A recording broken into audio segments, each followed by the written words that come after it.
রাস্তা নাই, নবীজির চোখের পানিটা মুইসা তিনি চলে আসবেন। এমনি মহিলা ডাক দিয়া কয়, রে যুবক, এই দিকে যাবা না, ওই দিকে যেও। আল্লাহর নবী বলেন, মা গো, ওই দিকে গেলে পরে কি হবে আর ওদিকে গেলে কি হবে? কয়, বাবা, ওই দিকে যদি যাও মুহাম্মদের সামনে পড়ার ভয়, মুহাম্মদের সামনে পড়ার ভয় আছে রে বাবা, এই দিকে তুমি যেও না।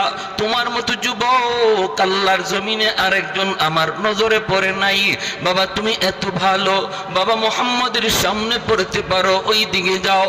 এইবার নবীজি চোখের পানিটা বইসা কয়, মা গো, মুহাম্মদ সম্পর্কে তোমার ধারণা কেমন? কয়, বাবা, ধারণা তো ভালো না, মুহাম্মদ তো অনেক গরম মানুষ, খালি গরম কথা, খালি গরম কাজ, নরম বলতে কিছু নাই, শুধু রক্তপাত। নবী তখন বলেন, মা গো, মুহাম্মদ সম্পর্কে তোমার এমন ধারণা,